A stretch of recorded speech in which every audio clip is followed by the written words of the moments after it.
welcome. We are at episode 2 of Many Styles of Wrestling. I'm your boy, the Enforcer, here for Hills Flight Wrestling Podcast. And tonight episode is Lucha Libre. You know the style that y'all love, the high flying or the colorful mask, the characters, the history. And what was starting in Lucha Libre that is all over the world right now. Stay tuned. We'll be right back. Hills feel like the club, yeah, it's too sweet. Hills boots, we put heels to face. Check your watch. Hills for life, everybody's. Yes, episode 2, bro. We are I am joined by the greatest producer. Y'all better find out who he is. He's a beast. He's Ziggy the Beast. What's good, y'all? Hey, even though what happened this past week, Army beat my damn Navy. That's all right. But we are a good team. So of course. Armed Forces. Salute. This episode we talking about Lucha Libre, bro. We have fun with strong style, but we gotta go some high flying, some storytelling, some characters, some history. Mm-hmm. So let me start off with the history with Lucha Libre. Okay. I got my notes. I got my glasses on, so bear with me, y'all. Lucha Libre is pretty much it started in Mexico, of course. Translates to freestyle wrestling. So it makes sense now that y'all know about Lucha Libre. Also, like I said, originated in Mexico. Mm-hmm. Like the genre was characterized by colorful masks, a rapid sequence of holds, maneuvers, and high flying maneuvers, which another thing that is pretty much all around the world now. Which we'll get into that later too. They specialize in tag team wrestling. Multi-man, multi-person tag team wrestling.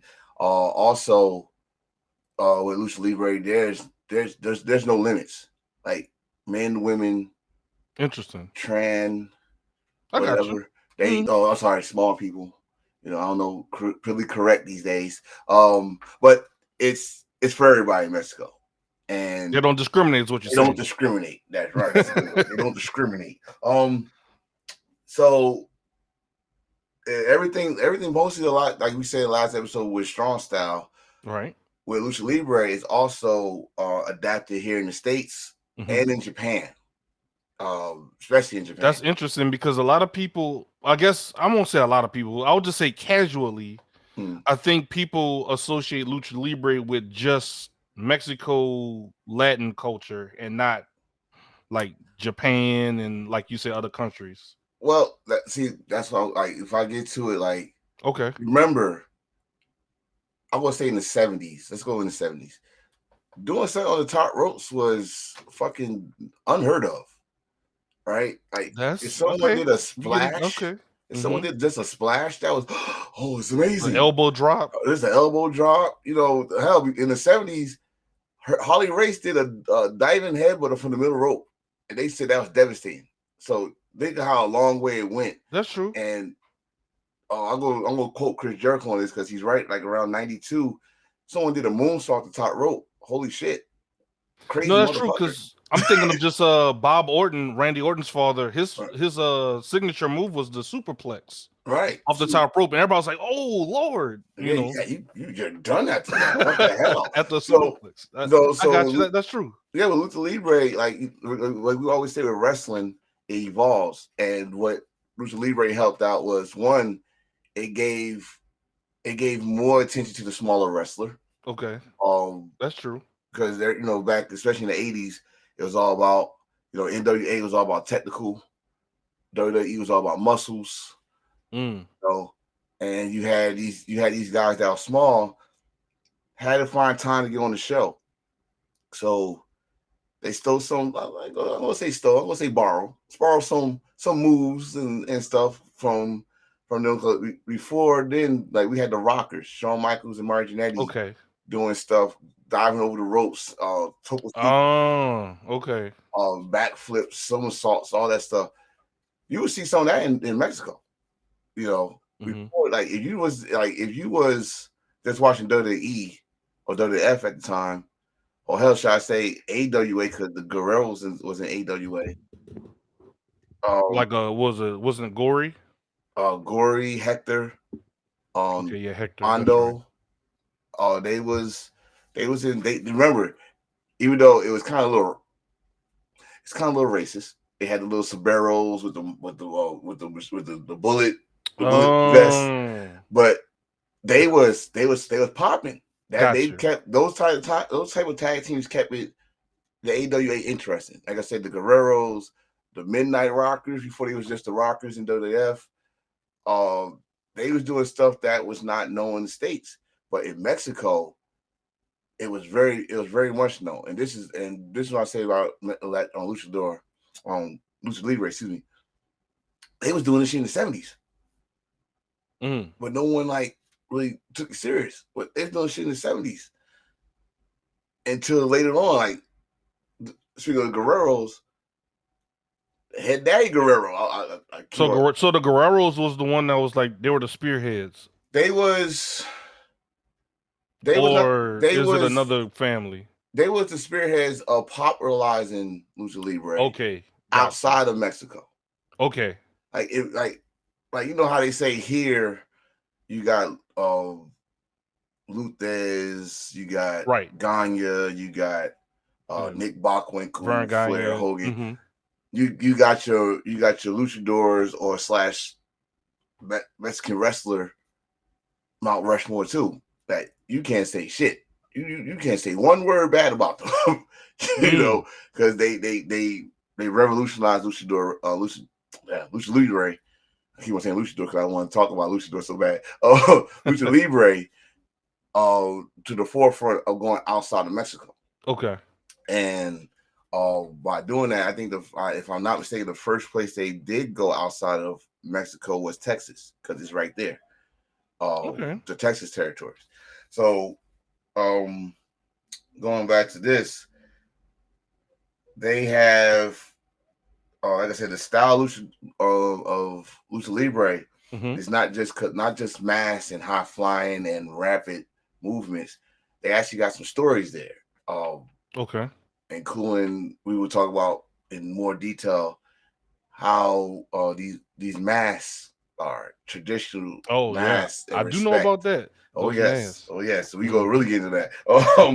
And they got different rules, just like I don't know what's in the States why we don't do this, but it seems like Japan and Mexico is, I think, the last two that do it. Okay. They're count outs. They don't count to 10, they count to 20. Why is that? Do you know why? I never do why. I never do why. That's actually interesting. It is because but if you watch them, they make it so dramatic. Like you got your ass whooped down there outside. They say 15. You crawling. So they say 18. I think everywhere they scream out 18. They don't count it. They say 18. Yeah. And then it get the crowd dramatically in, and they dive in at 19 or 19 and a half and stuff like that. So it bring more drama. I guess so. Yeah, when you put it like stuff that, outside the ring, it gives you more time to do a big move. Because I've seen clips of people diving in the crowds. I mean, we've seen it in the ECW and stuff, of course, but I'm just saying in terms of like Mexican wrestling footage, like you can't have those big spots if you're doing the 10 count. I guess is what I'm saying. Right. I mean, if you do this like how the state do it, you better do it as soon as you go out there. You don't waste some time. But it's more drama there. You let stuff breathe. Yeah, let it breathe a little bit. Then go out, do your suicide dives or back moonsaults and stuff like that. But also a style is wagers that people got from, and that's what they call it in Mexico. Wagers, what we call it stipulations. Oh, and one of the most heated. Because I hear wagers, I'm thinking like what you putting up. Yeah, but that's what it is. That's what it is. That's why they call it. That's why they don't say stipulations. They say wagers, like what you pulling up. And the most dramatic thing you can put up in Lucha Libre is either your mask or your hair. And that's going for females too. There's no discrimination in these matches. Female it was a lady not too long ago named Apache. Okay. They cut her hair off. Ooh. And she became mad at Apache or some shit like that. But it seemed like she became more popular when she cut her hair off. But that's another story too. Then you got the mask, which is very sacred. Again, we're gonna get into that. But when you lose your mask, it's either you're playing a wrestling relate with your career. That's true. It can go either way. Like especially if I remember right, I think I think Hoovy said it. Ray didn't say it because Ray too damn nice to say it. Hoovy said it. You better look good under that mask. you better look good under that mask. So, again, like I said, when we get to the mask part, I definitely gonna get a little more insight. Because a lot of those guys had masks on. Mm-hmm. A lot of guys y'all know today or dislike today had started with a mask. So definitely gonna get into that. But when we get to Lucha Libre, when it started, the oldest company that's in Lucha Libre right now is still on today is CMLL. Yep, CMLL was Mexico's NWA, the oldest company around. And of course, just like we're dealing with right now, a new kid on the block came on. AAA, I think AAA came out around late 80s, if I'm not mistaken. Early 90s. Thank you, babe. Early 90s. My in-house producer. Early the wrestling 90s. Encyclopedia. Yes, she is. And which, like I told you before, I didn't hit nothing about no AAA until Worlds Collide. WCW sponsored their that, which was I think was in California, not in Mexico. And I learned about Eddie Guerrero, Rey Mysterio, and a young Canadian named Lionheart, Chris Jericho. Yeah, I'm about to say, yep, Jericho. These guys, this is how I saw them before they came to ECW. I had to look that up before we got back on here because I said I saw them ECW. But yeah, some another guy in there named Conan. Conan Psychosis. Man, Conan. Yes. And Conan was give Conan his due. Y'all might not like his podcast or what he be saying sometimes, but he brought these guys to the American scene so y'all can see in ECW and then WCW. Man, you seen when Ray made the Hall of Fame, the WWE Hall of Fame, you see how much respect he give Conan? That's like uncle. That's like big bro. Yeah, Conan was remember Ray was 15. Yeah. Ray was 15. That's another thing. These motherfuckers start young. Yeah. Like they don't have no school. Like they fuck school. I'm going to wrestle. It's a kid right now. I think it's they call him Lil Vikingo. Look like Vikingo. And he's wrestling. They whooped his little ass too, but he's wrestling. I think he freaking 13, they're getting him right. 14. So but look, by the time he hit 19, 20, 21, it's gonna be a wrap. Look, they said Ray is what 30 years in. I think so. Yeah, 30 Ray years is 30 years in. He's nowhere near what? He'll be 50 next year. Thank you. He'll be 50 next year. Yeah, Ray will be 50 next year, and look what his son doing. So shout out to Dominic. We're gonna talk about that too. The next generation of luchadors. But let's go with like I said, we already talked about the rules. It's nothing changed in wrestling. The same thing except for they got 20 count.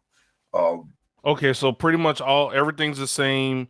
What about this? I guess this is the only thing I'll ask. What about the mask?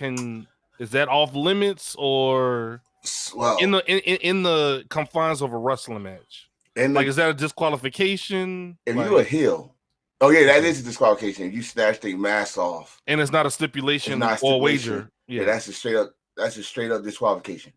Gotcha. Okay. And they do that, and out of respect, Japan, does keep that rule in when they got their luchadors come to Japan. They keep that rule in. So they know when they come over there, it's safe for them to come over here. They're not exactly. Which this is the reason I bring that up, because there's no other place but Japan. I think UK, England, that respect that rule. Gotcha. They don't say if you do it in WWE. I'm just gonna say WWE because I haven't seen nobody try that AEW except for Penta, but I seen it done in WWE. I seen what Chris Jericho did to Ray.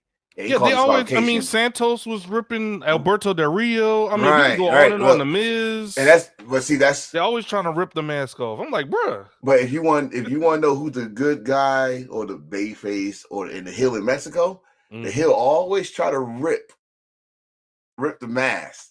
Like, okay, they show that they don't care, right? We're gonna expose you. like, Blah, so blah. you clearly are the heel. Yeah, I got you are clearly the heel. But yeah, you take that mask off without stipulation. That's a straight up. Okay, I was just wondering before we moved off from the rules of Lucha Libre, so that's interesting actually. Yeah, that's mask like, off limits. Don't touch that mask. don't touch that. In fact, if you rip that mask off, you just made it personal. That's like smacking your mother. Because I've seen sometimes like they might rip it off, but they get a towel right quick, or they a towel, a t-shirt, and that's why I said. That's why I said other countries is respecting that rule. In fact, that's what's up. That's fire. In fact, one of my favorite junior heavyweight matches was a couple years ago. I think it was 2020. It was the finals of the Super Juniors. One of the Japanese wrestlers named El Desperado. He escorted to Mexico. That's where he came with the name of El Desperado. They respect him in Mexico for that. He respect Mexico. Fucking the time bomb Rommel, he was ripping his mask. Come on. And the thing is, get this, Hiromu also went to Mexico, and he had a mask. And he lost the mask in mask versus mask. Hey, I like that. And but their rivalry was so heated, he understood. Like, listen, we both came to Mexico. Yeah. We both came to Mexico. I'm gonna rip your mask. But the fucked up part is, this is how it's not disqualification. If you voluntarily take off your mask. I did not know that to that point. So he ripped his mask, only had this part covered, which was his nose and below. This motherfucker took that shit off and said, "Come on, motherfucker, let's go." Yeah, so it was not disqualification. He was like, "All right, you know what?" So everybody saw his face. Everybody saw his face. And I'm gonna get to that too, because there's a lot of wrestlers that actually lost their mask and then got a chance to put it back on. Gotcha. So that's another thing we're gonna talk. Some interesting stuff, man, with Lucha Libre. I would have loved Stormy on here, because he's. We might have to come back to it then. Yeah. We might come back and touch on it. We can do a part 2 to it, but it's like we're doing the styles of wrestling. They got it on here, the styles of wrestling. Mostly luchadors are traditionally more they do more perform aerial maneuvers than professional wrestlers in the States, of course. Well, I can't say that now. They adapted, because, like I said, the States adopted it. Japan, the UK guys, Canadians, etc. They do that more often. They do power or hard strikes, which gotcha. But we go talk about that, because the evolution Lucha Libre. I was about to say, sound like got some strong style in there. Yeah, some strong style. The Luchas are mostly in the cruiserweight division. Okay. Oh yeah. They don't it's a rare. You see heavyweights. Yeah, it's a rare. Like a Bobby Lashley luchador. Oh, but they got one. Oh yeah. Come on. They had one. I go back. They had their version of Shawn Michaels. 95. Bro, I need to brush up on my Lucha Libre history, bro. Latin lover. They call it Latin lover.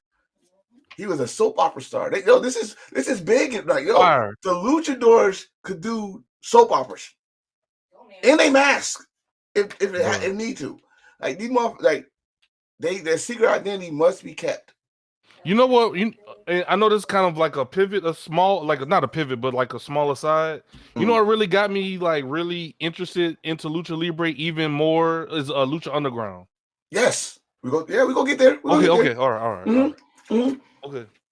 We definitely gonna get there, because I think I learned a lot with that. Yes, that opened the eyes with a lot of people, and you got some history, because some people, some legends came to Lucha Undergrounds, and I'm gonna name some of them. Okay, bet. But yeah, so you got that, they the cruiserweights. He said, all right, cruiserweights are more often the most popular wrestlers in Mexico Lucha Libre. Luchadors execute characteristic high flying attacks, by using the wrestling ring ropes, like cowpoke and slingshots themselves, all that stuff. Oh, I got you. Oh, Springboard, yeah, yeah, I got springboards, you. all that shit y'all see, Mexico. So, springboards, not springboards, using the corner post, like just just using the ropes, like what's your boy name? Grand Metalik, Grand Elite, the what they call him, the King of the Lord, Ropes or King of something the like that. Ropes, King of the Yeah. Ropes. They said Lucha Libre has several different weight classes, not just cruiserweight. Many cater to smaller, agile fighters who often makes their debut in mid-teens. We just talked about that. Okay. They start young. This system enables dynamic high flyers, luchadors such as Rey Mysterio Jr., Juventud Guerrero, Super Crazy, Mystique to develop years of experience by their mid-20s. And the number of potential Japanese wrestlers also started their careers training in Mexico, Lucha Libre, before becoming stars in Japan, such as Jushin Thunder Liger and Ultimo Dragon. That's two names, right? Two names. Again, I said this last time, I'll say it this time. Another person that introduced me to light heavyweight was Jushin Thunder Liger, who just retired not that long ago. Ultimo Dragon is still kicking it, by the way. He was on Nowhere this past year. But Lucha Libre is also known for its tag team wrestling matches. The teams are often made up of 3 members instead of 2. So if y'all ever want to know why AEW call it trios, not 6-man tag. Oh, the 6-man, it's called trios. They said trios. Again, being traditional, they do have a partnership with CMLL. I'm kind of confused though, because they got some wrestlers that's in AAA.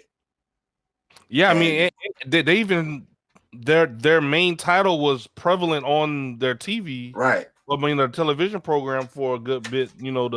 The AAA championship, the AAA tag belt. Right. You don't see no CML. You don't see no CML belts, but you see AAA belts. You see AAA belts. Even with FTR, right? Didn't FTR have the AAA belts on TV? They had AAA tag team titles. Kenny Omega was the mega champion before he got hurt. Yeah, Brian Kingo comes over a lot. Commander's a cruiserweight champion. Commander. So what's his name? Not Alberto. I keep thinking of Alberto, but Andrade. I'm sorry, I don't want to think. When Andrade have like a big program down there with Ric Flair or something like that? Yeah, he had he went to face Kenny Omega for the belt. That's what it was. Okay. Of course, Tony Khan went down there and said because Kenny was the AEW champion, he didn't want him to lose. And a lot of people said, well, then fuck it, let Andrade beat him on your program instead of him. I guess that's how it was. Like, he's not. It was a conflict. Yeah, which is always trouble in wrestling. I don't care. You can have all these partnerships. Going back to the territories. Yeah, just like listen. If y'all real old school, it's just like the Super Clash. That's all I'm gonna say about that. I mean, because you can going back to Nashville, Tennessee territory. Jerry the King Lawler was like the GOAT. Yeah, like what was it? The CWA against the Renegade Company. He was not having that shit with Macho Father. So now we're gonna get to the bread and butter, because when you think about Lucha Libre, you think about the mask. The mask is so important in Lucha Libre. Again, you gotta understand, wrestling for us is like, it goes back when we was kids. So those kids down there see a bunch of superheroes, a bunch of characters, and not only that, it's your identity. It's part of you. So why I'm getting like I got frustrated in 1998 when WCW started disrespecting that. Yeah. And they made Ray take off his mask, they made Hoovy, they made Psychosis, and only one person stood up for himself, and that was what's my man with the chairman, El Parker. He only one that stood up for himself, and they was burying him. Like they just found the Goldbergs, so you get speared and all other shit, and it didn't make no sense. But the mask is so traditional. Hell, watch this. I got one. I got a mask. Look at that. I got a mask. I am a fan, right? So that's my Venom mask, by the way. Oh, but it look at what Ray's doing with the mask. Look, he's doing superhero characters. When we first saw Ray was probably a $105 soaking wet, but he had a mask that looked like Spider-Man. That's crazy, bro. Crazy, right? But he became a multi-time cruiserweight champion. He became a bigger star, which opened the eyes of Mexico wrestling, of AAA anyway. Got them more out there. But then, like I said, Conan was not your regular luchador. Conan was the Mexico heavyweight champion when he signed with WCW, and that's what I said with the hybrids with Lucha Libre. But back to the mask, sacred. When I said wages earlier, right, that was the wager. Feuds used to end with putting masks on the line. That's crazy, bro. And some people's career went up when they lost those masks, and some people's career went downhill. Cause like you said, the mask is like your identity. Yeah. Like I don't know if people seen like some of the stuff that Ray talks about with his bad mask. Like every little detail, like with the eagle, the birds, and all the stuff that he puts in his mask, like it's all detailed and thought out. And it's tradition, because remember, he is Rey Mysterio Jr. Junior. That means there was another Rey Mysterio before him, so he got to keep that tradition going. It's crazy. A lot, and wrestling is a family business, and just like all wrestling, Lucha Libre is a family business. It's a lot of people that got wrestling fans down there. Like you name one, you didn't want to name one, but you name one. Alberto was his uncle. Is Mel Mortes? I think not Mel Mortes. Nikki, help me out. Is it Mil Mascaras? Mil Mascaras, yes. Yeah, I think he inducted him. Yeah, he inducted him back in 2012 in the Hall of Fame. Yes. He was. Yes. Who got Alberto? Was Dos Callis? Yeah, he was Dos Callis. Yeah, he was the second coming, and he lost his mask. Alberto, not Alberto, but Andrade had a mask. El Sambro. He lost his mask. See, but you see the difference between those two. They lost their mask, but at the same time, somebody's career went up for a while. Right. In fact, I'll say both their careers went up, and then it went down, and it never recovered. To me, anyway. Andrade, he can recover. Alberto can't recover. he can't. Andrade was La Sombra. Yeah, El Sombra. La Sombra. Yes, you're right. Well, she what don't I'm waiting for her to get something wrong. She listen. We when football season was over, when we had my oldest son, we found out AAA used to come on like 3:00 on Sundays. And we watched that shit like we know what the fuck they talking about. But we could get into the story. Speaking of that, another person that lost his mask he got a new mask now. They call him Mel Mortes. And that's what I'm gonna get to with that. Why he got new mask. But he used to be Ricky Banderas, but he was called something else.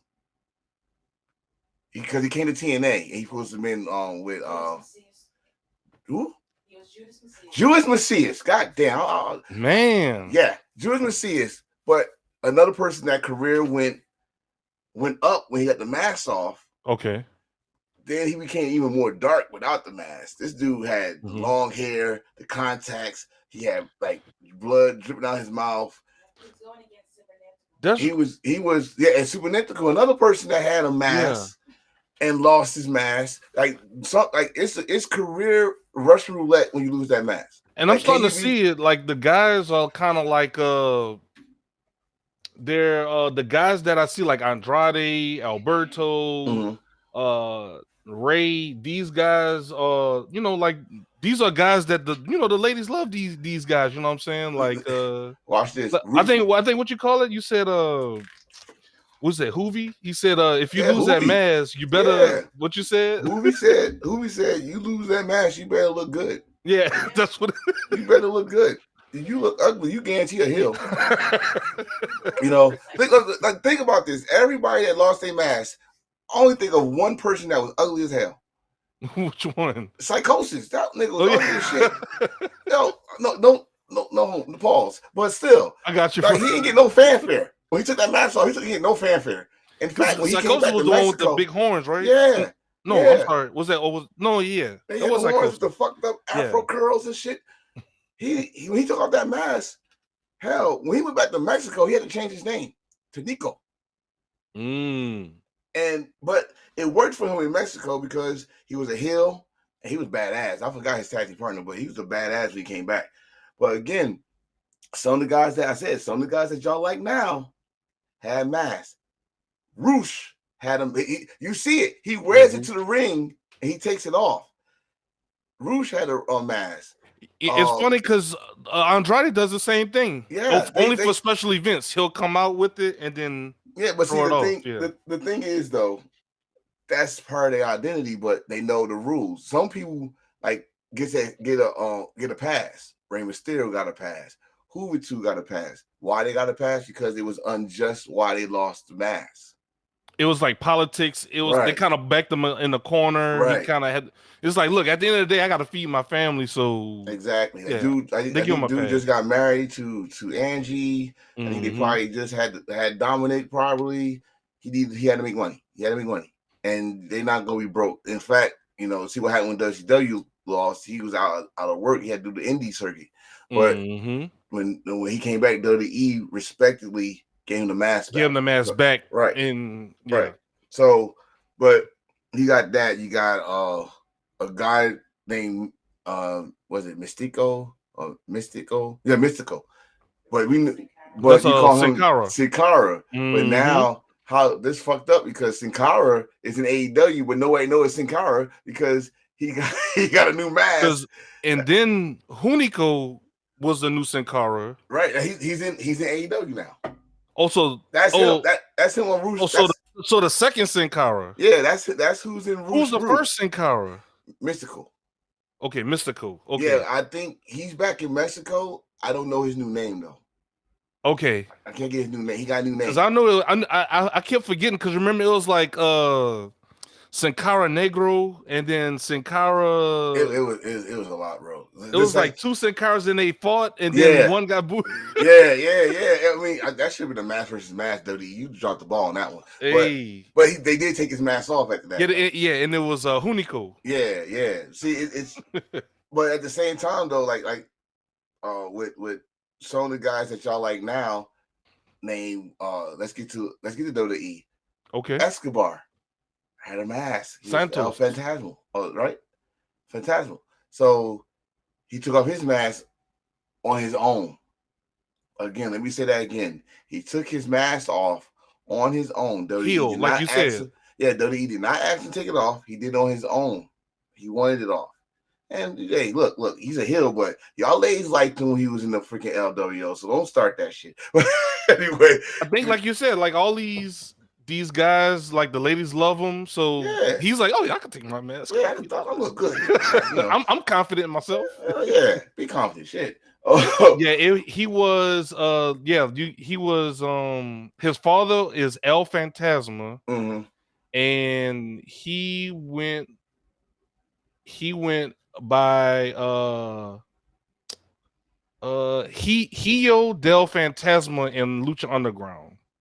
And that's I'm sorry. He was King Cuerno in Lucha Underground, and then WWE as Hio del Fantasma. Sorry. Yeah, he took off the damn mask and yeah. But that's what made me love. That's crazy, bro. That's what made me love luchador wrestling again because I couldn't watch AAA. When I moved out here, I couldn't find it. Bro, Lucha Underground need their flowers, bro. Lucha Underground. See, this is why I say something about this Wednesday Night War crap that happened.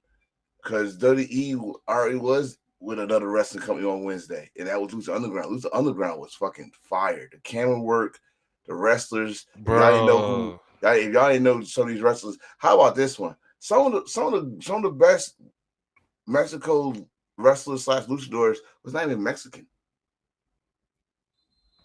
Vampiro is from Canada. Bro, Jack Swagger was there. Jack Swagger, Johnny Mundo is now.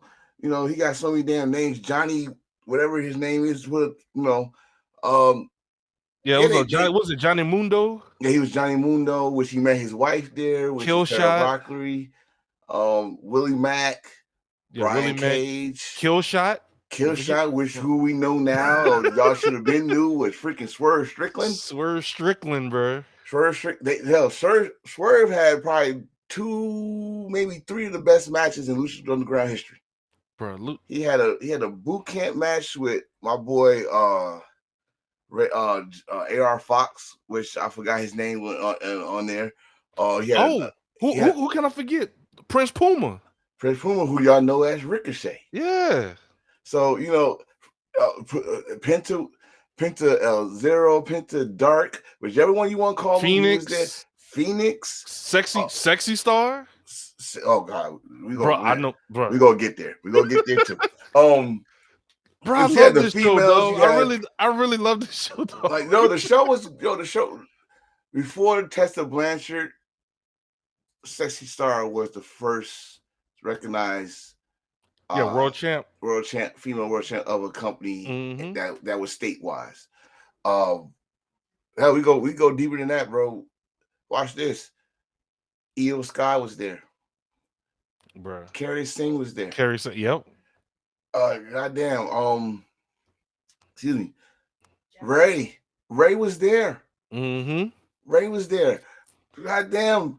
Angelico was there. Was Jeff Cobb. Jeff Cobb was Matanza. Thank you. I got my Matanza. And people found that out late. We knew it was when we saw him wrestle. Like he did the same moves. What's her name there? The one that beefs with Britt Baker all the time. Thunder Rosa. Yes, she Thunder was. Rosa. She was the Spider Lady. Yeah, she was the Spider Lady. Which also Daga was there. Which now he's in Japan. Sammy Callahan was there, right? He got released from WWE. Damn. What's his name? Marty the Moth. Another guy that Killswitch had a fucking boot camp match with. One of the best matches on the card. It's sickening that Lucha Underground don't get their flowers, but I understand why. The politics of the corporate shit. I understand. But it was great because it was only like 3 or 4 months of a show. They treated it like it was a show. Like, all right, we're going to 4 months here, take a break, and then we're going to have a season premiere, blah, blah. They did like, 4 seasons? I think Brian Cage was there too, huh? Yeah, Brian Cage was there. This dude ripped the belt. He ripped the belt, you know. But also they had legends there. They had Chavo Guerrero. Chavo. They had Eddie's daughter there for a minit. Shaw Guerrero. Yeah, they Blue Mask, and I only give you a little bit of history on Blue Mask. Why the legendary Blue Mask? He was there. Dr. Wagner, who went to Japan, but if you know Dr. Wagner, he ruled AAA. Bro, he ruled AAA. Okay, I'm about to go back and watch. I'm gonna go back and watch this show now, bro. It's on. I think it's on Hulu and Netflix. I'm about to go back and watch it. They had the Lucha Underground Trios Championship. They had the Trios Championship. They had the Gift of the Gods Championship. That was their. I'm assuming their mid tier. What it was you had to get the medallion first. You had to fight for the medallion, and then if all the people that got the medallion had to go in a ladder match. So as you put the medallion on the belt, as you put dog, I came this close to getting that belt. As you put the medallion on the belt, now you're the son of the guy, which guarantee you a title shot, bruh. At the end of the season, you gotta hold that belt though. by the time the end of the season, you get a title shot. And that big ass, after Brian Cage ripped the original, that big ass Lucha Underground belt, that shit was bigger than fucking Ray. Ray, remember Ray tried to put that shit on? That shit was like, man. For our for those that are watching, this is what Tone is talking about. I'm gonna give y'all a visual. Oh yes, please.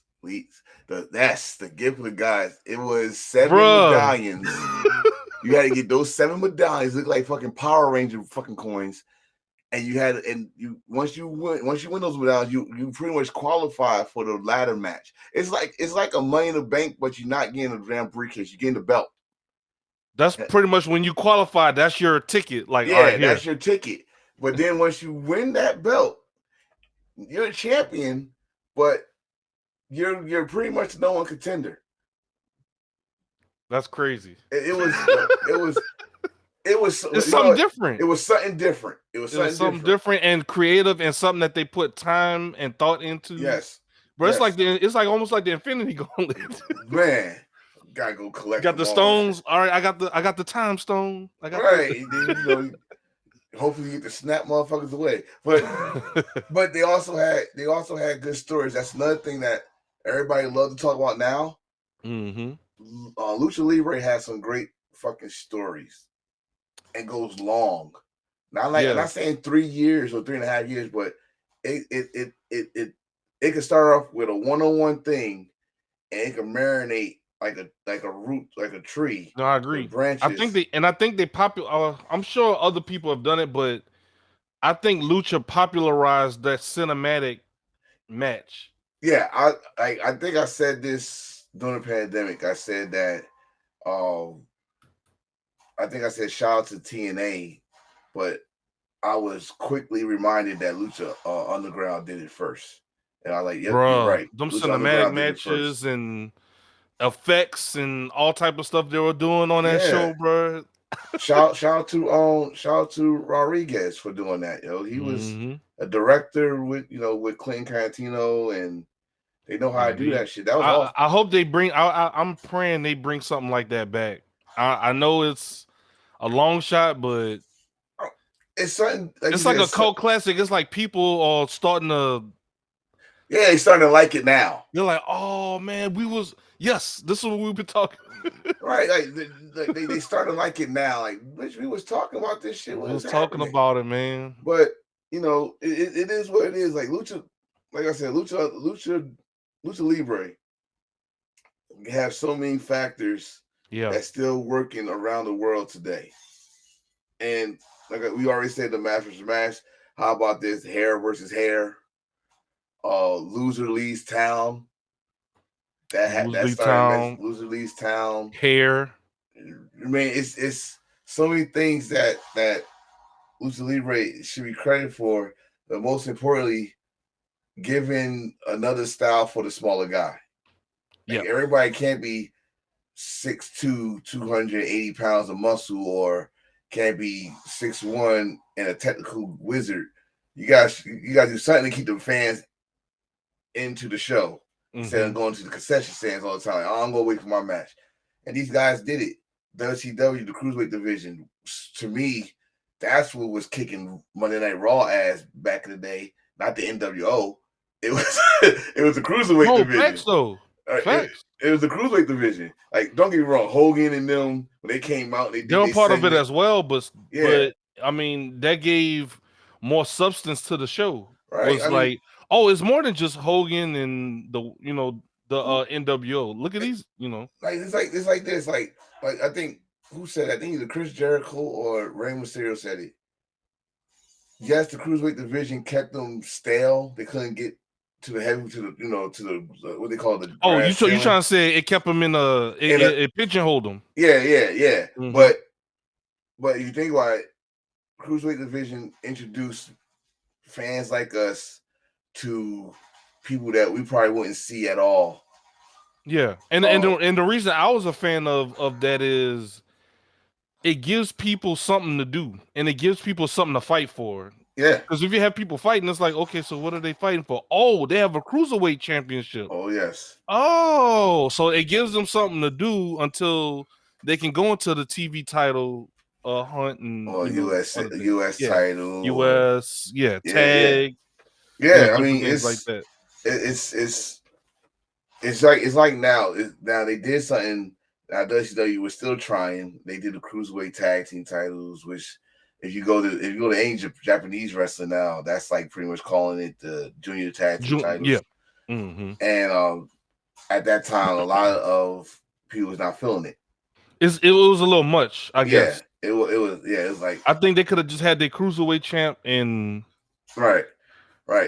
mm-hmm. And but at the same time, like I said, with Lucha Underground, not Lucha Underground, but Lucha Libre, it's a lot of people, a lot of Hall of Famers, Mm-hmm. that don't get their flowers that they should. And I give WWE their props a little bit for giving Alberto's uncle Hall of Fame. Yeah. I give him props for giving Ray his flowers. You know, he's still going. He's still, bro. He's still. I don't know what's going on with Ray, bro. I mean, I know he's out injured right now, and we wish him a speedy recovery as the time of this recording. But the fact that he's still. Whoa, speak for yourself. I'm just saying. That's it. I love Ray. I do. I love Ray. But this is Dom's time, damn it. You did too much for us. You lost. I don't know how many knee surgeries that man had. No, the knee. Like, I'm surprised he was able to pick up his children. You know what I mean? I think that's the thing with the more I think about it, though, a lot of those guys wrestled. That's the risk of Lucha Libre. Yeah, when they say high flying, risk. high risk, that's it right there. Like, all right, you go fly. You better hope you land. Because they're saying Ray had been hurt for a minute. He was just kind of, I guess working through it. My thing is this: you don't have to do no more, man. I don't know, man. I mean, we get it. It's love for the game. I mean, it's not like Ray trying to get the top spot. He made it clear he did to help. So it's not like he's trying to be the champion, because that everybody would say he's selfish for that. But no, he's trying to help his son. Yeah, he put over Logan. Logan. Logan could say, I beat a Hall of Famer. So now you giving those guys something to build their character off of. You gave Logan Paul that, and you give Escobar heat because he took you out. Escobar got a lot of heat right now. Escobar got a lot of heat, right? You took out a Hall of Famer. You got Logan Paul that beat the Hall of Famer. You took out the Hall of Famer. You took out the Hall of Famer. Right. His son is like, that dude. What I told you, and the son telling Escobar, like, what I tell you, bro? Look, like, I told you so. I told you so. No. And you got Carlito.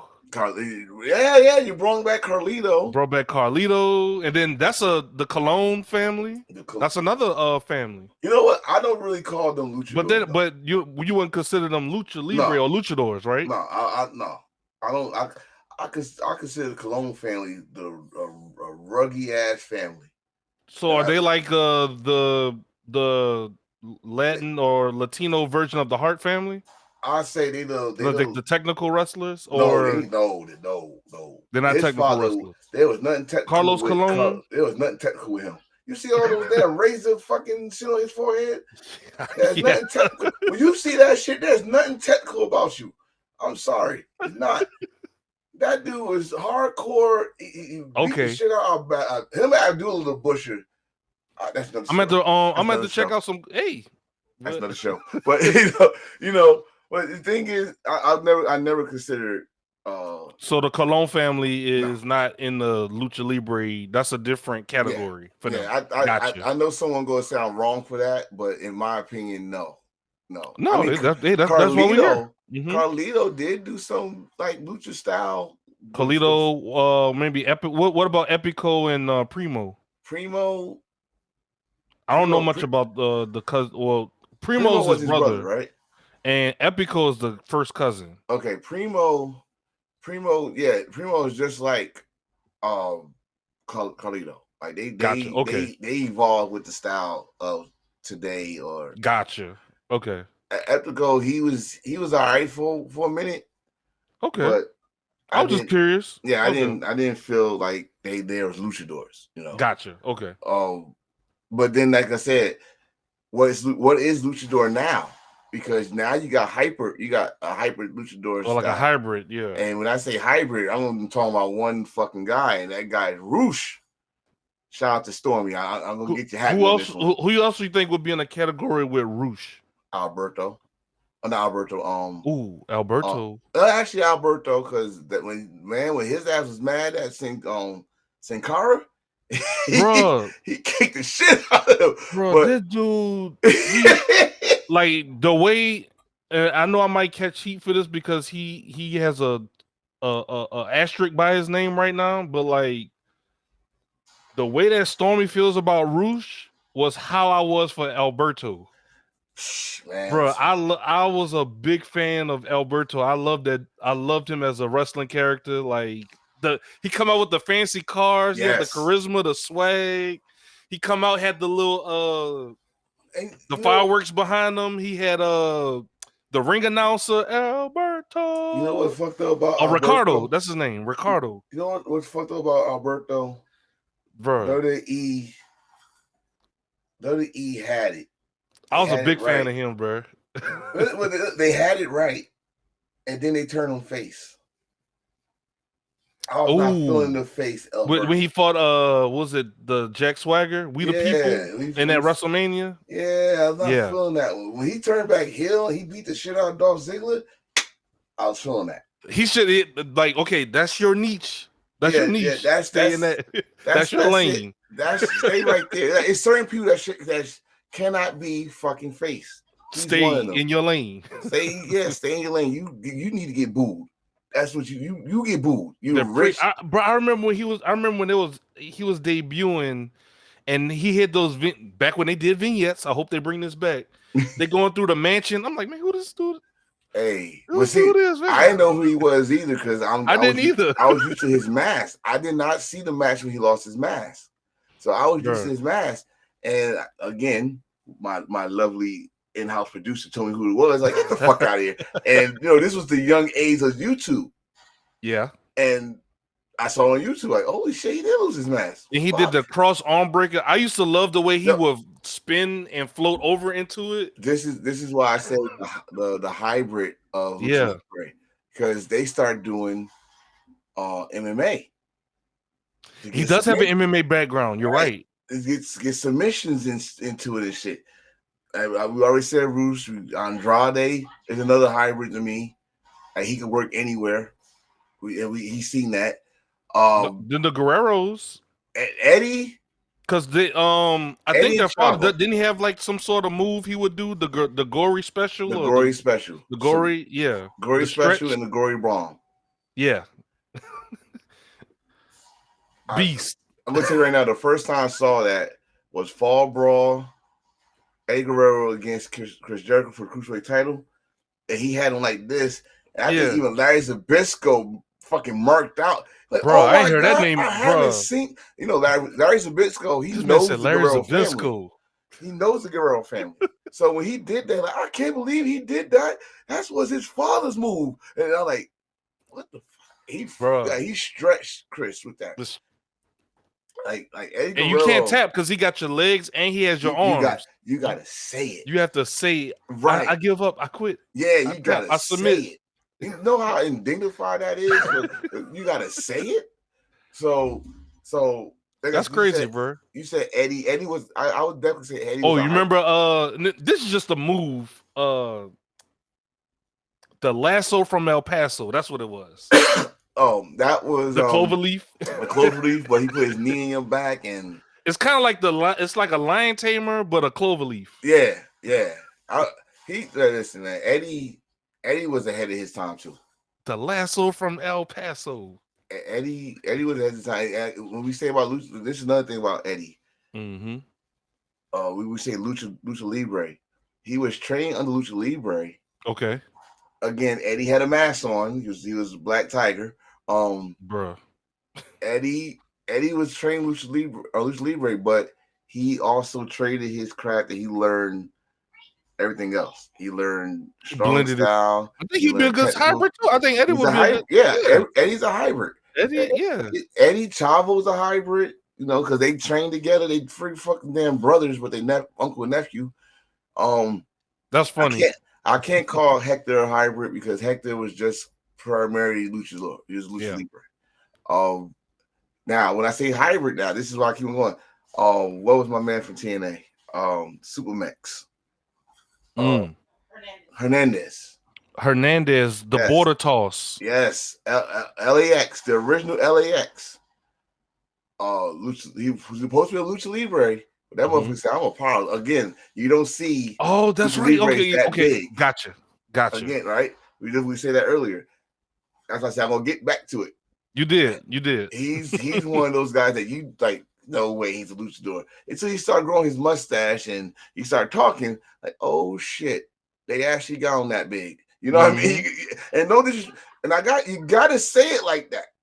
You gotta say that because that's all they show. That's all you. I won't say they show, but that's all you see. Right? You don't see, at least for us, a big Mexican like that, like Hernandez, like a Hernandez, like a Roosh. Like I said, Roosh is a different fucking Roosh breed. A big dude. An Andrade, different breed. Alberto Del Rio. Alberto Del Rio was not a small guy, not at all. Look at now, flip the switch, another hybrid, but he stays his luchador lane. Dragon Lee, Bandino, Commando. What you think about this kid in NXT? He put a mask on. A-Kid from A-Kid. What do you think about him? Is he? I know he's from Spain. Yeah, but he's a big fan of luchador wrestling. Okay. He's from the UK or Europe, I should say, because Spain and stuff. Right. He's a big fan of luchador wrestling. And again, I'm not mad that he got the mask on. I just wish they would have kept the name, A-Kid, some fancy way. But yeah, that's kind of cool. Mm-hmm. Whatever. But he's a big, again, a major influence of wrestling around the world. A smaller guy. Mm-hmm. He was able to get an identity and find his lane, like you said. Right. Mm-hmm. And Lucha Libre is just another style that you can put in your playbook. But I got a good one for you. What about Cedric Alexander? That's a whole different breed, bro. I mean, I know he don't have. Did he ever wear a mask? He's not. I don't think he wore a mask. He never wore a mask, right? He just did that like the like to get some revenge or something. I got you. But Cedric, he works that style though. Kind of. Okay, but he does have a power style to him though too. He does. Now, I will say this: Cedric was a big boy. He was a big beefy boy before he came to WWE. Okay. Like that's why I was surprised I heard his name for the Cruiserweight Classic. Like what? But he lost the weight to get in it, and he does some luchador, the spring, the springboard. He does the tope over the ropes. Yeah. But other than that, I was just trying to think of other. What do you think about African American luchadors? Like, what do you think about that? I mean, we had Killshot, Prince Puma. If you really want to get funny with it, Willie Mack. Yeah, Willie Mack. Yeah. What's my man? I always say he look homeless. He was TNA champion. I haven't seen him in a while. Was it Rich Swann? Yes, Rich Swann. He works a style like a luchador. That's a good one. Yeah, that's a good one. I was just curious because this is another topic, but I know people always ask like, we have Lucha Libre, we have Japanese strong style, then you have African American wrestling, then it's like, I think for us to have a style, it's gonna be hard. Yeah, see, I was just because is that unless you make it call it hybrid styles, Yeah, we kind of take from a little bit take dabs here, and there. Because I don't want to hear that. Oh, African Americans is street fighters. So yeah, y'all do the street fight matches. What the fuck that supposed to be? You know the what I street mean? So, fights. Yeah. y'all the master. Y'all the ones that brought the street fights. What the fuck that supposed to mean? You Like, know what that's so, supposed to mean? Yeah. you know how quick that's gonna turn. But yeah, I mean, I was always curious, but I know that's another discussion. But yeah, I mean, it is. I mean, that could be like the final, like one of the final episodes. Like what style can we do? We best in. Oh, like that's our that you know. It's like when you look at that style, it's like yeah, that's the you know. But I mean, it's hard because once we have a style, we're good at it. If it's power, we got the power. With speed, we get the motherfuckers to speed. If it's tag team, we get motherfuckers to tag team. If you want us to talk on the mic, we would have someone go talk on the mic. Got somebody for that too. So it's kind of hard to have a style for. We adapt. Right, like we come in. This is why I say about not to be in the race thing, but we're quick learners. Mm-hmm. And if we regularly do it, we master it. And then it's part of our style. When it take motherfuckers years to learn, we probably get in a month. And then we go to the next indie show and learn something else. Blah blah. We have a good resume of a style. But Lucha Libre, it's not hard if you're in the wrestling business. I'm saying that. Me, I'm not doing that springboard shit. I'm 42 years old. But it's not hard to do. It's hard to not get hurt. Yeah, because it's it's time. I mean, wrestling in general is timing and everything, but yeah. But you talking about most. Imagine like you're in a match, people are sweaty, somebody twirling around you trying to do a tornado DDT or tilt-a-whirl. And that's what we get into right now. Because you said this earlier. You said you saw people jump into the fans. Oh, yeah. How about this? Ray Phoenix, who's one of the best in the fucking world. Him and his brother, bro. He did a suicide through the ropes, like a suicide plancha, but he flipped. And he always does it. That's his spot. He got to roll into the audience. But he rolled too hard. And he kicked the widow of the ownership of CMLL. Was that CMLL or AAA? It was AAA. He went through, flipped, rolled off the person he kicked, and put his foot right in her face while she's holding the urn. She's holding the urn. Why he couldn't do it on the other side? Right. Like find out what side she like, hey, audible, go to the opposite side. Nah, you did that. What happened? What was the fallout of that? Oh, he won the title. So I guess they said, hey, it's part of the show. It's part of the show. It's good. Y'all know what happens when you sit in the front row. You want me to show that bad? All right. She can have it. Hell, we almost got hit in the front row at an indie show. So you know the shows. Hey, you never know. You go to those indie shows, they might drape somebody over the thing and say, hey, go ahead, Tone. Oh man, don't make me. I'll chop the hell out of somebody. but I don't want to bring the downer, but if y'all remember this a couple years ago, the Rey Mysterio incident where there was fans threatening his life for the accident, the 619 accident for an organization that just started. I think it was Crash. It's called Crash in Mexico. And Ray was there? Yeah, Ray was there. This is before he came back to WWE. Mm-hmm. And he was facing Paraguay Jr. He was facing Paraguay Jr.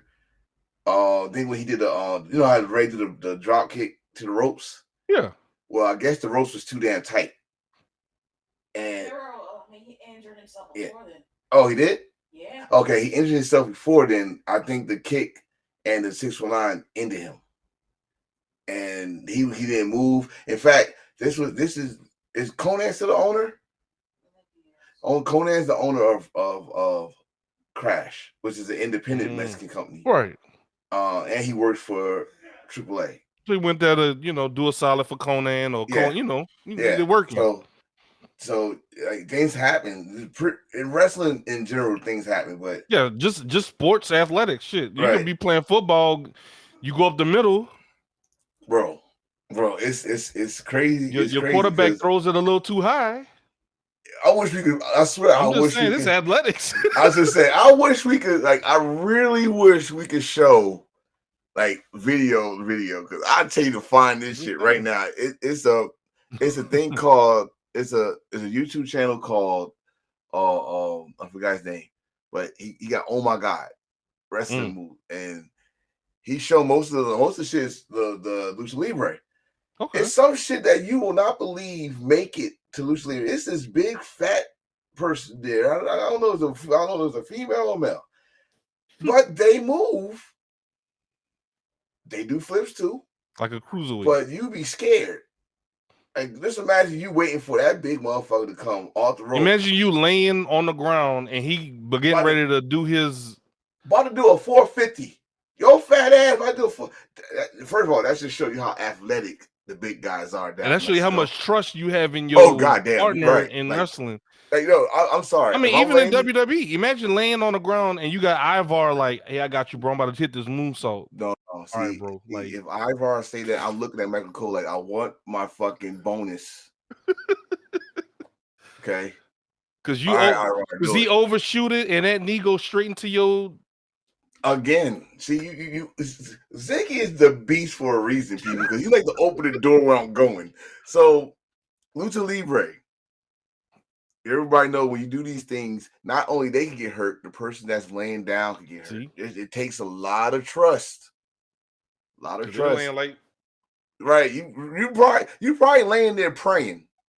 Nobody's laying there like this. No. You gotta make it believable. You gotta make it believable. Like, I mean, Billy Kidman.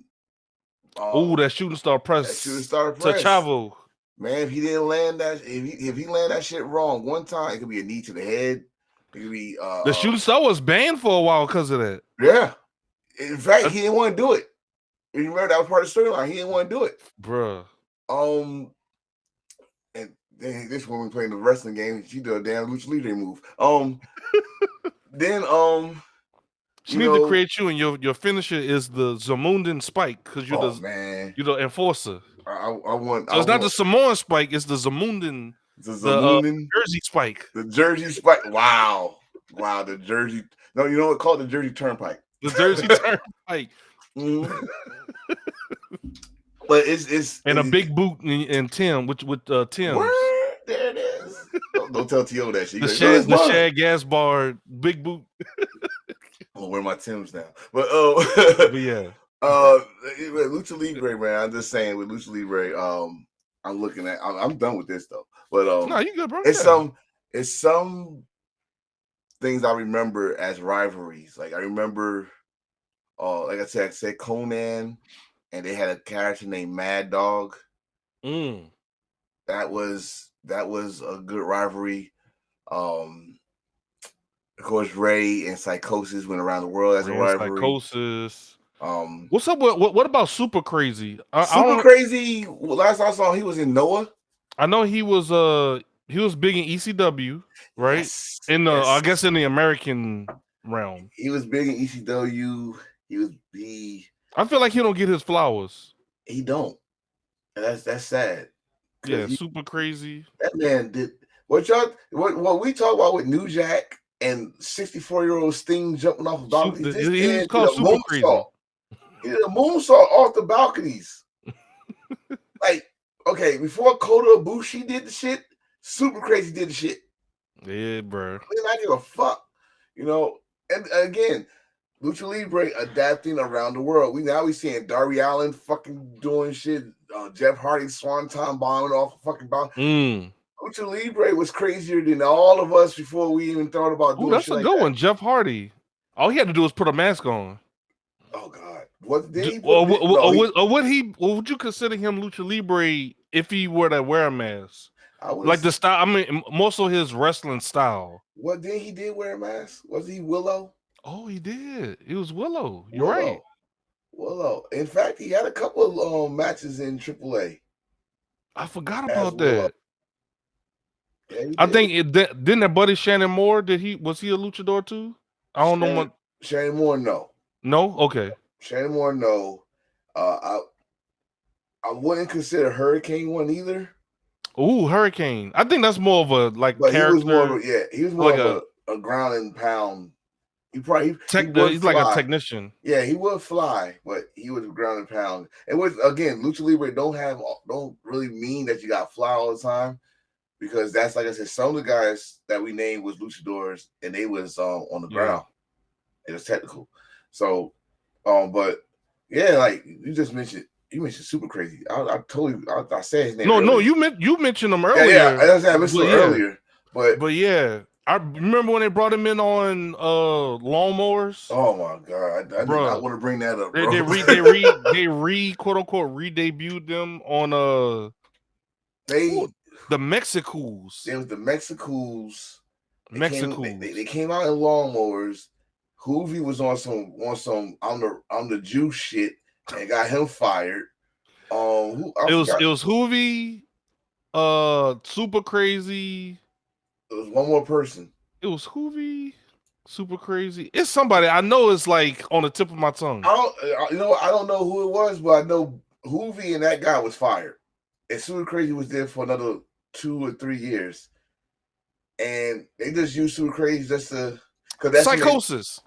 Was it Psychosis? Yes, it was. I know it's on the tip of my tongue. It's like the fucked up part is they got that job after the ECW One Night Stand. After the One Night Stand, which the first one, which Eddie Guerrero and Chris Benoit was on it. Tajiri, Super Crazy, and Lil Guido was on it. But the second one, which I really don't like, but the second one, Ray was the World Heavyweight Champion, and he faced Sabu, and that was crazy. At it now. Yep, Psychosis. I'm sorry, not Psychosis. Hoovy had a bunch of backstage problems, so it was just Psychosis and Super Crazy. Yeah, you're right. Yeah, but they became a tag team. Yeah, and they did that go Psychosis, and that's when he went back to Mexico and became Nico. Mm-hmm. And he was a badass in Mexico when he came back. That's when I told you we used to watch around 3:00. He come on Telemundo, bro. Telemundo television, channel 41. It would come on, and then you get the Spanish version of Monday Night Raw. I'd be like, "Yo, I'm watching this shit over. I know what's gonna happen. I'm gonna watch it over." But yeah, but Super Crazy stayed, and they didn't really use him. Like they just like to job him. That's exactly what was that SmackDown? It wasn't Heat. It was the SmackDown version. Velocity. There you go. Yeah, so it was. I used to watch that as a kid, bro. I'd be like thinking it's canon. I'm like, I missed Velocity. If it's wrestling, I watched it, bro. I'm just. If it was wrestling, I watched Jacked. Okay, so which one was the one where they would show up in that restaurant, that bar? Shotgun Saturday. Bro. Shotgun Saturday. We're in WWE New York or whatever it was called. Was it WWE New York? It was they're wrestling in a bar somewhere. They wrestling in Penn Station. And I remember the guy going live in the bar, and there would be people like, yeah. That's when they was in WWE New York. Yeah, WWE. It was Yeah. That's when they was like, you could watch the pay-per-view there and all this stuff, and get something to eat, and it's pretty much WWE Hooters. That's what it was. Twin Peaks. What else I was gonna say? I mean, rivalries though. The rivalries in there. Like we just mentioned, Eddie Guerrero, his partner, which was the original Frog Splash. Which one? What was his name again? Eddie Guerrero's Akbar. Bro, how Akbar. That's when they lost their hair. How's she just like? Because if I say a key word, it triggers it. It's that's why it's like going into the library and it's like, oh, foul. Whatever I don't know, I got her and Reese. I'm good to go. If I can't remember, I call Golly. And that's true. There was, yeah. It's like I remember the name, but like for me to, I forget it, but then I remember that she said it's because of what happened at WrestleMania when that's Ray crazy. and Dom Don Ward again, it looked just like Eddie Guerrero and Akbar. Mm-hmm. So, I think Eddie Guerrero, his hair versus hair match, they lost. They had to get the haircut, and he went to ECW with the same gear. It was crazy. Psychosis. Hell, how about this one? In that same show, a Worlds Collide, you will see a non-luchador named Tito Santana in that match. Tito Santana looks so fucking confused and out of space in that match. I think right there he said, "I'll retire." Because remember, he's Tito Santana. He was like the Mexican star, but he never wrestled in Mexico. So why would you book him there? Why would you make it make sense? It don't, man. You can't even make it make sense. You can't even make it try to make sense. It don't. But yeah, and then not to mention WWE even helped the problem out. Oh, sorry, say WF by calling him El Matador. It's right. Okay, so the man never wrestled, and you get a chance. Just go watch it. You see what I'm talking about? Tito Santana look like a dude that's wearing red at an all-white party. He just don't look right. Bro. Don't look right at all. Right? But he was there. And like I said, I saw Conan, Mad Dog, Rey Mysterio was in a 6-man or 8-man tag. I think Psychosis was part of that tag, but in ECW where I really got to know these guys. Ray, Psychosis rivalry. Hell, we got to see Conan in WCW, and he was the US champion and the Mexico heavyweight champion at the same time. Dude don't get his flowers enough for Lucha Libre in the States, and I think he should. Conan. I'm trying to think of another rivalry. Jules Macias against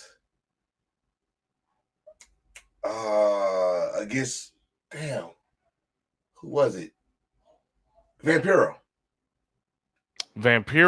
He did a lot too. Yes. Vampiro and Conan. Man, don't sleep on Vampiro. Let me tell you something. Vampiro and Conan truly to this fucking day hate each other.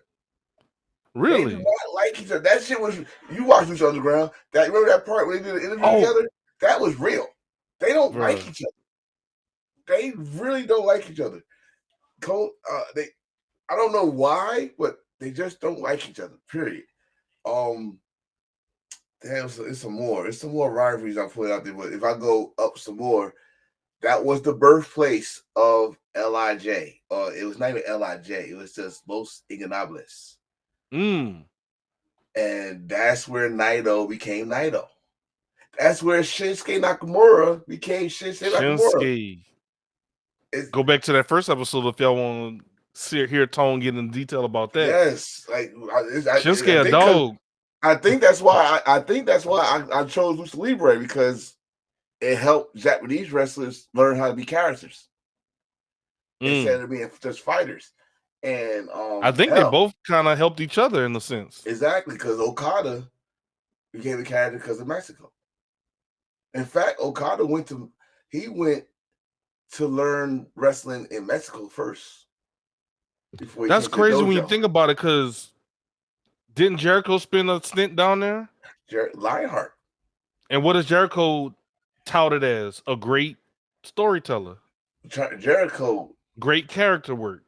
Jericho is, I know it's like some from Canada to Japan to Mexico. He had Germany, Canada, Japan, crazy, Mexico, hardcore, hardcore deathmatch wrestling. Yeah, it's like he went to every discipline almost and covered every basis. It's like he went to school before he came to WWE.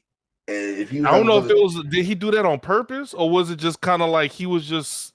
Well, that's crazy. His first stints, I think he did it on purpose. Okay, so he wanted to learn a little bit of every. Okay, you gotta remember back in Canada, you had to go out. Yeah, he got his Canadian background. Yep. all of them. They went to Japan, all that stuff. So you had to go out and travel the world. But the end game, and I don't know, maybe it is to this day still, is WWF, WWE. But he traveled, and his first American stint was actually Smoky Mountain Wrestling. Okay. With Lance Storm. Man, Jericho. But Jericho went to Mexico, and he became Lionheart and Heartthrob, the teens, all that shit. You couldn't tell him nothing else. He was a Shawn. In his head, he was Shawn Michaels. You know. But then he went back to Japan. After Japan, Painmaker. Chris Jericho is the Rainmaker versus the Painmaker. That's a show by itself. that's a show. Just Jericho. Yeah, like we did one like that. Well, we crazy, didn't finish it. And I still waiting for us. We're gonna have to. Yeah, we got to. We gotta give the man his respect. But before we wrap up, this is a not fun, but an interesting fact that I found about Ultimo Dragon. We talked about him earlier. Yes. I didn't know that the reason he left WWE was because Vince wanted him to take his mask off. He said, "I want to go back to Japan immediately." According to Wikipedia, looking at Ultimo Dragon's page, in 2004, they said on April 22nd, 2004, WWE announced that Asai, who is Ultimo Dragon, asked for his release from WWE when he found out that WWE wanted him to unmask. He asked to be sent back to Japan immediately. That's what they're saying right here. I wouldn't doubt that report, but that's crazy. But at the same time, I don't think that's true. Okay. The reason I don't think that's true is why you asking him to take off his mask when you brought somebody that was already unmasked. I don't know what. Yeah, they didn't give. They didn't give any context. That's what I say. According to Wikipedia. Yeah, that's why I say. Why would you do that when you gave the man who was already unmasked? The world saw his face, but you told him to put the mask back on. You trying to say Ray ugly? My wife will kill you. I don't know. My wife will kill you. She will kill you. She love Ray. Ray look like little pedophile. Little kid. but we all know what Ray looked like. But you told him to put the mask back on. They said, "Man, put that back on, bro." I'm like this with Ultimo Dragon. I think what fucked him up was WrestleMania 20. WrestleMania 20, he came with a lot of hype. Everybody knew what this was. They wanted him and Ray to go against each other, first of all. And he got that one little mistake. He wore that long ass cape and almost tripped down Madison Square Garden. And after that, we didn't see him no more. So it's just so many stories you can go with. But that's you said at the event, Dragon's WrestleMania resulted in one of WrestleMania's most famous blunders, tripping as he entered the arena from the backstage area. Tripping as he was going up the turnbuckle for a pose. The first trip was edited out, but the second hasn't. Oh, you can't. Even if you try to edit it out, I know someone got the original tape. I mean, it's on YouTube. You can just Nunzio. I remember all these guys. Yeah. I didn't know he was the one that created the Dragon Lee's finisher, the Tilt-A-Whirl reverse DDT, the Destino, Asai DDT, the Destino, or whatever they call it. Yeah, that's what Naito do. Okay. Naito do the Destino. Now Destino. I'm gonna say this. I don't know if he created, but he was the first one I seen do it. That little backflip DDT. No, the Dragon Sleeper. Oh, Dragon Sleeper. Yeah, he was the first one I saw do it. I don't know if he created it. But again, I know everybody like, why y'all talking about Dragon Lee? Again, I said this earlier. Dragon Lee is more recognized in Mexico than he is in Japanese. Bro, Dragon Lee. Not Dragon Lee, I mean Ultimo Dragon. Ultimo, but still Dragon Lee. He's a beast. But Ultimo Dragon. Hey, Dragon Lee. Y'all look him up. This thing about Dragon Lee, and we can sound off. I almost didn't know. I didn't know he was Japanese for a while. Like I thought he was a Mexican. Yeah, because a wrestler. He speaks it very fluent, like very fluent. Like you can tell. Like if he covered his mouth and had have a mask with the eyes on, like this one I got, you'd think he was Mexican. Yeah, I thought he was a Mexican wrestler. I Bro, didn't know he was a Japanese him, wrestler wrestling a Mexican style. I did not know that. Bucci. It was very interesting. Naito. Okay, Naito, Bushi, Ultimo Dragon, and I think Nakamura can speak fluent Spanish. Nakamura? Yeah.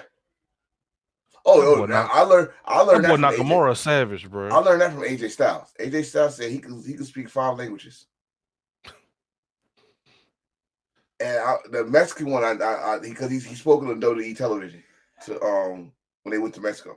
So that one I believed.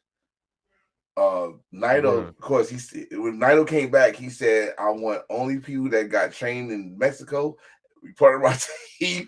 He like, I'm not answering no questions until you get Destino, like Tranquilo, Ascendaya. You don't get that right, I'm not. He like, you don't get that right, or you don't say my name right, I'm not doing the interview. He did that shit for 5 months. I swear to God, Nicky in my mind.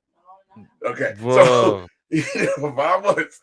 So, yeah, like I said, like you said earlier. Lucha Libre, Japanese wrestling helped out each other to the point that it's worldwide known. And everybody's doing everything you all seeing, everything from the Black Arrow, the Red Arrow, wherever Alistair Black or Malachi Black call his not Malachi Black, Pac called his fucking move from the top ropes. That's him. These flips, these corkscrews, these planchas, these suicide dives, all happen in Lucha Underground. When motherfuckers put their hair on the line, Lucha Underground. Watch this. You don't see it that much in the States, but I do remember one that bugged me out, and I found out why he did it. Hair versus hair. It's 2 of them, actually. The one I was about to bring up was Chris Jericho and Kevin Nash. And I was mad because Kevin Nash did not cut all his hair off. They just gave him a fucking fade. And this one came out with a fucking fade, like not a fade, but a box cut. Like, no. It said hair for hair. He was bald headed. And the second one is the same results. Jeff Jarrett, X-Pac, SummerSlam. They just gave this dude a fucking box cut. They didn't cut his hair off. But y'all cut off his hair, so to be fair, you know. Like I said, trios tag teams, 6-man tag belts, which is happening in Ring of Honor, New Japan. I don't know if Noah got one, and then of course AEW with their trios titles.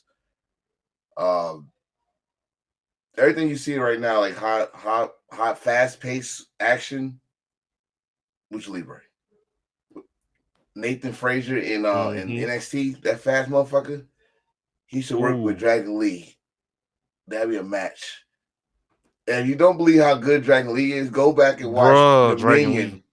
Go watch Dominion against one of the best in the world in Will Ospreay. Show you how good he is.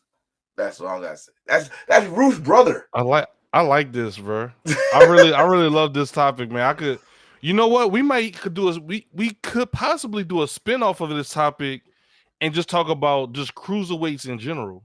Oh, because you still got Dean Malenko, you still have like that whole era. If we do that, then it's not the man of 1,000 holes, the Iceman, the shooter. It's not Dean Malenko, the Texas Cloverleaf. It's not we call many styles. It's gonna be called the Division. That's AJ Styles, Eli Skipper, AJ Styles.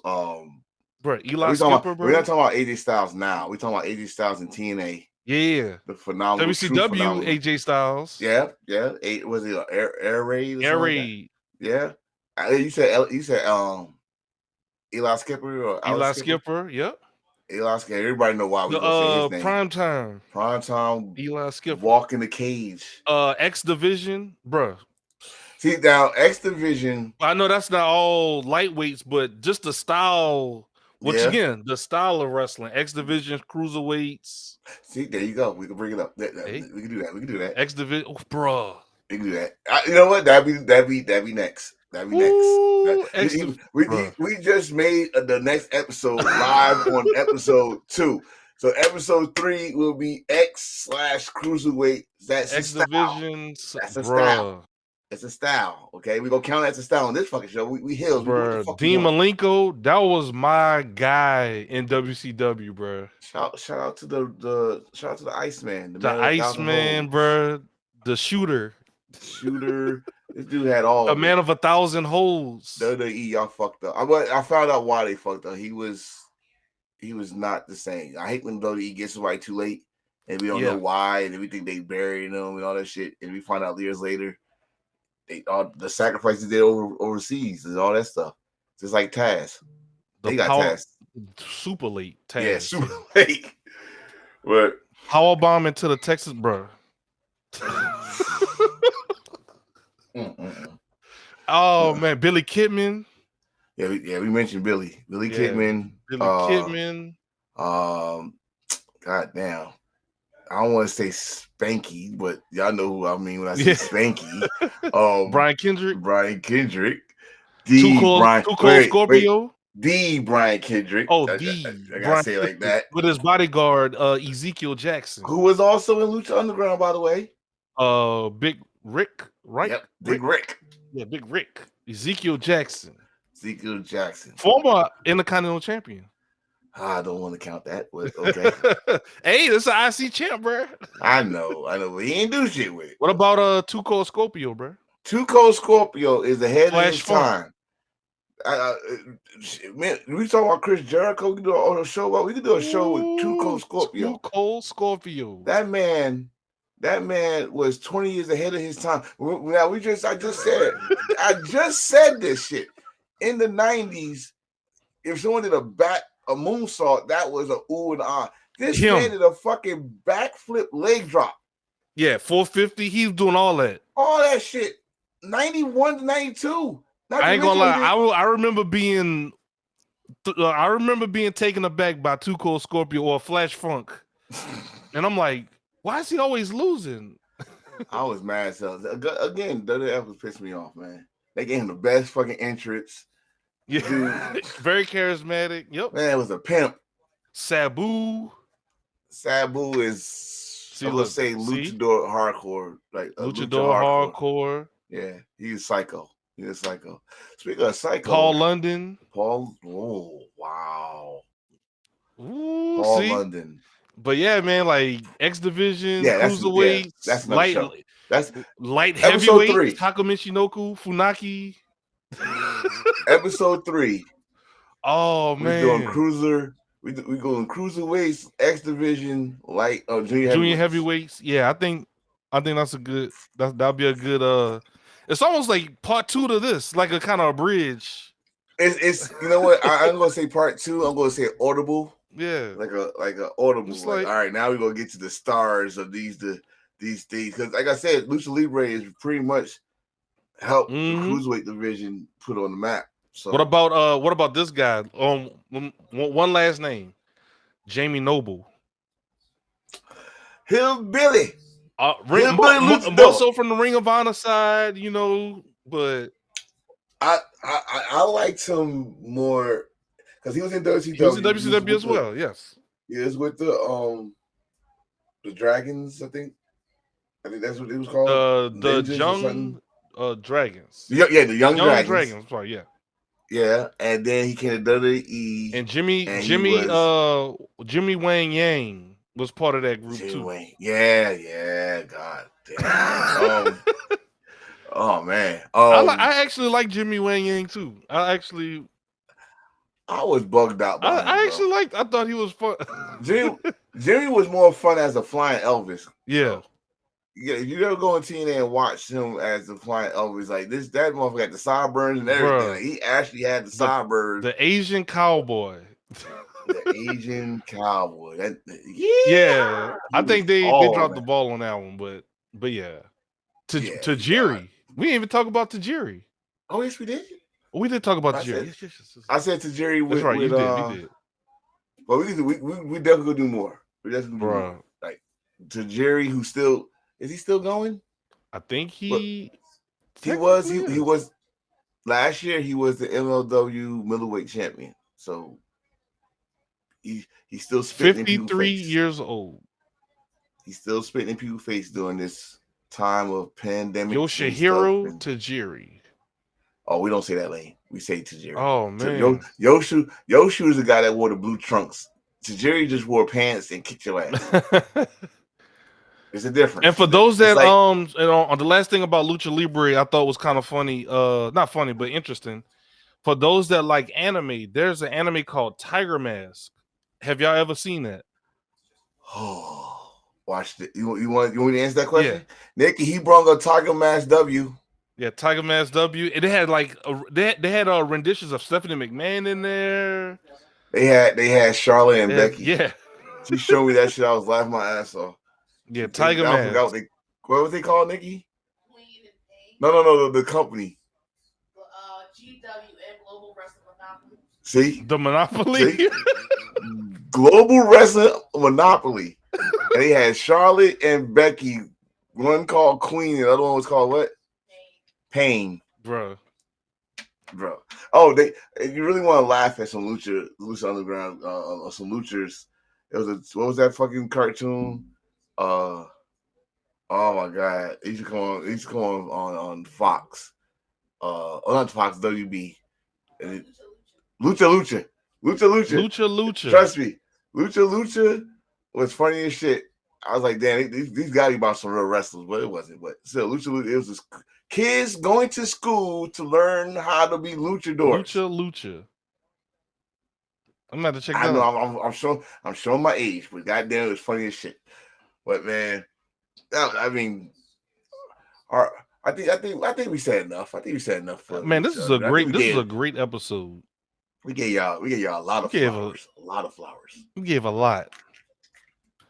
I'm trying to see. I think that's all I had, man. Like, I think the next episode will be good. The X division, like you said, light heavyweights, and yes. All right, man. So let's go ahead and close everyone out, and then we'll see y'all into the next one. Yes. Mini Styles of Wrestling episode 2 is done. Again, every style that y'all like, I mean, those that's like appreciate what these guys do. Lucha Underground is all over the world now. It's not just luchadors, it's wrestlers adapting to Lucha Libre. So respect Lucha Libre. Give it a chance if you haven't seen these guys work. It's Triple Mania from AAA. It's CMLL. They're trying to have something big in January. There's an organization called Crash. They're actually working together with MLW. So some of the people that y'all watching Lucha Underground, they are in MLW. So give them a chance. You might like it. Yeah, you're going to like it. Trust me. Next episode, as my friend, my producer, my buddy, my brother said, we're going to do cruiserweights, X division, junior heavyweights. That is a style. That counts. It's all different divisions, but it's counted as one style because nobody can just do what these guys do.